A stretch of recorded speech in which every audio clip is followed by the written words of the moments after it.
Ini 4 kenyataan pahit yang gue pelajarin selama 6 tahun gue belajar skill komunikasi dan ngebantu 1.000 orang lancar dan mengubah drastis skill komunikasi mereka dalam 30 hari. Dan gue bakal mulai dengan yang pertama, yaitu adalah manusia peduli kepada dirinya sendiri, bukan kepada kita. Dulu pas gue baru lulus kuliah, pas gue ngebangun perusahaan pertama gue, yaitu adalah manajemen media sosial namanya Voila Enterprise, gue tuh harus ketemu sama banyak banget klien. Okay. Dan waktu itu gue mikir gimana caranya gue bisa ngejualin produk gue. Kayak iya dong, maksudnya setiap sales yang jualan produk pasti mereka mikirnya kayak gimana cara gue bisa jelasin produk gue agar orang itu bisa tertarik untuk beli produk yang gue tawarkan. Kayak misalkan lo jualan tentang jam tangan gitu kan. Lo bakal berusaha memikirkan apa aja yang bisa gue omongin tentang jam tangan ini biar orang tertarik nih buat beli jam tangan ini. Oke, tapi dalam komunikasi, hal pertama yang harus lo pahamin adalah gak ada orang yang peduli untuk beli jam tangan ini, tapi orang peduli terhadap apa yang jam tangan ini itu bisa dilakukan kepada mereka. Kayak kalau misalkan gue beli jam tangan ini, terus gue bakal kenapa? Karena pada dasarnya esensinya adalah manusia itu nggak peduli sama hal-hal di luar diri mereka. Mereka peduli terhadap diri mereka sendiri. Bahkan hal skenario terburuk pun ketika misalkan lo mikir, oh bang kan ada orang yang kayak terlalu mikirin apa kata orang. Mereka kan peduli nih apa kata orang. Oh mereka nggak peduli apa kata orang. Mereka peduli apa kata orang tentang diri mereka. Oke, kayak, oh gue nggak peduli apa kata orang, tapi gue peduli. Orang bakal mikir gue pinter gak ya? Orang bakal mikir gue kayak sendirian gak punya temen gak ya? Orang bakal mikir gue aneh gak ya? Intinya orang hanya peduli terhadap apa yang orang pikirkan tentang diri mereka sendiri. Dalam semua hal ini pasti terjadi. Begitu pula dengan komunikasi. Ketika lo berbicara dengan orang lain, baik ke bagian yang sebelumnya untuk yang klien gue berpikir bahwa, oh gue harus bisa menjadi pribadi yang menarik, gue harus bisa menjadi pribadi yang menyenangkan, seru, fun, lucu, segala macam ya. Tapi in the end, pas gue ketemu sama klien gue, hal pertama yang gue pelajarin adalah ketika lo banyak bertanya, ketika lo bisa bikin siapapun yang di depan lo merasa dipahamin, ketika lo bisa bikin siapapun yang di depan lo juga merasa didengarkan dan dimengerti, lo bakal bikin siapapun itu merasa lo adalah magnet manusia. Yang bahkan bakal bikin orang tersebut itu jadi gak sabar pengen ketemu sama lo lagi. Karena pada dasarnya yang gue bilang tadi, dalam kebutuhan manusia, manusia itu paling pengen banget dipahamin, dimengerti, didengarkan oleh manusia lainnya. Lo bisa cek dari teorinya psikologi Abraham Maslow, kita bisa lihat tuh ada tuh piramida kebutuhan manusia. Kalau misalnya tahu kebutuhan pokok, primer, tersier, segala macam, sekunder, dulu kan lo pernah pelajarin kan pas zaman-zaman SMA.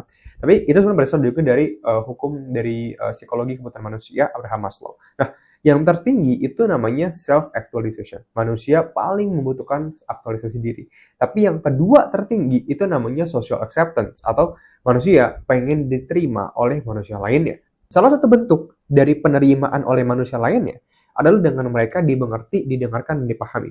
So, kalau misalkan lo bisa bikin siapapun yang di depan lo itu merasa didengarkan, dipahami, dan dimengerti dengan cara lo mendengarkan mereka secara seksama, lo bakal bikin siapapun itu jadi betah ngobrol sama lo sampai berjam-jam, bahkan gak sabar pengen ketemu sama lo. Yang kedua adalah lo pengen kekuatan tanpa penderitaan, lo pengen sukses tanpa kerja keras, dan lo pengen jago komunikasi tanpa latihan. Kayak gue sering banget. Jadi di semua event yang gue datangin, by the way gue sendiri adalah seorang licensed coach communication by BNSP-RI. Jadi gue sering menghadiri beberapa event atau mungkin coaching kepada perusahaan-perusahaan gimana cara meningkatkan skill komunikasi dari SDM mereka. Dan hal pertama yang pasti orang tanya ke gue adalah setelah berjam-jam gitu loh, gue ngelakuin presentasi tentang skill komunikasi. Mereka datang ke gue terus mereka mikir kayak, bang, gue tuh dari kecil selalu susah mengekspresikan isi pikiran gue.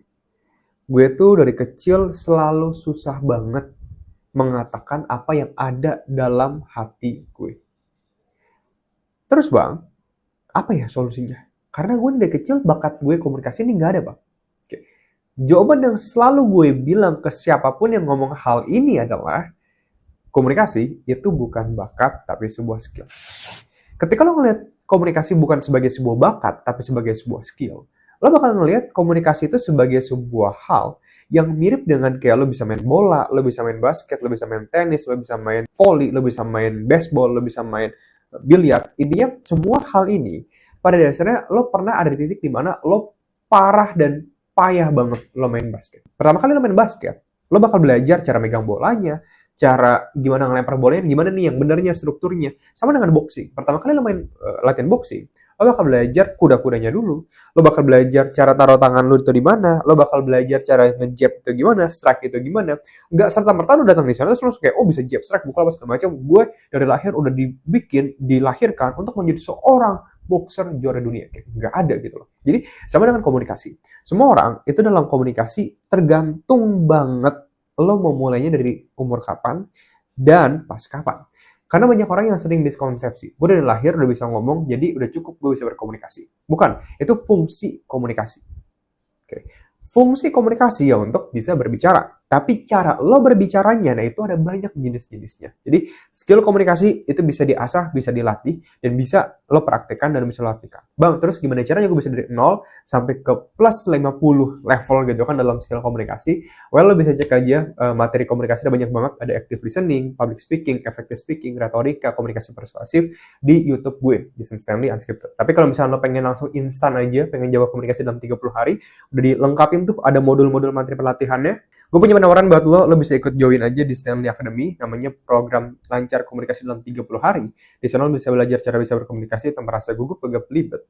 Bahkan bisa ngasihin skill komunikasi yang jauh lebih rumit, kayak berretorika, berargumen, bikin siapa bilang yang lo minta, nerapin karisma yang bakal bikin lo jadi magnet manusia. Dan jika dalam 30 hari ini lo nggak ngambil perubahan apapun, uang lo bakal kita refund 100%. Jadi kalau misalnya lo pengen cek untuk programnya, lo bisa cek aja linknya di pin komentar di bawah. Kenyataan pahit yang ketiga, yaitu adalah orang bakal menilai lo dari sampul lo.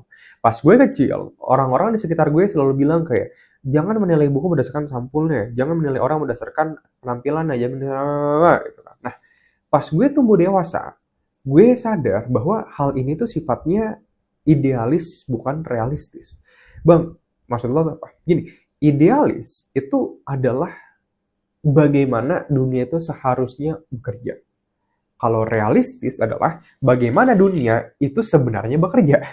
Jadi ideal itu kan ya kondisi idealnya ya, semua orang pengen dalam kondisi ideal. Kayak gue pengen punya pasangan yang sayang sama gue, cinta sama gue, masakin gue tiap hari, terus juga nyari uang buat gue, jadi gue cuma bisa tidur doang tiap hari di kasur. Gue juga bisa pengen punya pasangan yang beliin gue mobil, bisa beliin gue rumah, bisa beliin gue emas, ganteng, tampan, cantik, kaya, apa semua segala macam kayak bidadari. Intinya spek-spek yang dimana bakal dimiliki sama dewa-dewa Olympus. Tapi realistis atau enggaknya di dunia tuh ada gak nih hal kayak gininya? Nah itu kan enggak ada. Oke. Dalam dunia kita sekarang, kemanapun lo pergi, dan gue percaya 1000% kemanapun lo pergi, by the way di Indonesia ya, tapi kalau luar negeri gue gak tahu. Jawa Barat, Jawa Tengah, Jawa Timur, Sumatera Selatan, Kalimantan, sama manapun, intinya selama di sana ada populasi manusia, manusia bakal selalu menilai seseorang berdasarkan penampilan. Serius. Dan yang gue maksudin dengan penampilan itu bukan cuman kayak oh lo pakai baju Gucci, Louis Vuitton, Prada, Dior, oh lo kayak orang kaya, bukan. Tapi penampilan itu adalah apa yang lo tampilkan kepada dunia. Ini berarti cara lo berbicara, cara lo mendengarkan, kosakata yang lo gunakan, muka yang ada di yang lo gunakan sekarang nih, tuh kayak gimana lihat ya. Rambut lo, wangi-wangian tubuh lo, olfactic communication, tinggi badan lo, postur tubuh lo. Semua hal ini bakal mengkomunikasikan kepada pikiran orang bicara, kurang lebih lo orang yang seperti apa. Kayak coba lo lihat aja cara berbicara gue ubah nih, ya misalnya gini. Gimana lu, kabar lu? Kemarin gue udah lihat tuh. Si itu kan, James kan ya? Oh. Terus misalkan gue ubah jadi, bro gimana nih kemarin si James? Oh udah, I see, iya. Tapi lo udah scheduling meeting juga sama dia. Kayak dua cara berbicara berbeda aja bakal menciptakan persepsi yang berbeda dari gue itu siapa. Ya ini yang gue maksud dengan dunia bakal menilai lo berdasarkan sampul lo. So, gue gak bilang lo harus menunjukkan sisi diri yang palsu, tapi lo harus tanya ke diri lo, gue pengen orang mandang gue sebagai pribadi yang seperti apa. Terus lo tanya lagi tuh hal positif atau negatif. Dan kalau misalnya memang sifatnya positif untuk kehidupan lo, well, lo tinggal mikirin lagi, terus apa aja yang harus gue tunjukkan kepada dunia, cara berbicara gue, cara berjalan gue, cara berpakaian gue, untuk gue bisa nunjukin hal ini kepada dunia.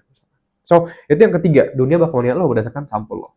Yang keempat adalah, orang nggak akan menganggap lo serius kalau lo masih muda atau lo di bawah jabatan mereka. Dan ini yang gue pelajarin bener-bener berdampak banget, terutama kalau misalnya lo masuk dunia pekerjaan. Kayak misalkan kemanapun lo pergi, selama lo misalkan masih anak muda dan lo di bawah jabatan mereka, orang nggak akan pernah mendengarkan apa yang lo bicarakan secara seksama.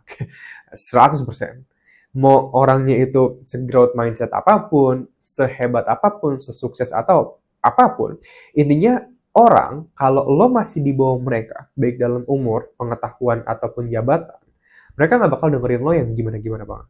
Kayak walaupun ide lo bagus, walaupun ide lo perfect, walaupun ide lo dapat menghasilkan profit yang ratusan juta rupiah, mereka bakal punya kecenderungan di awal untuk tidak mendengarkan omongan lo.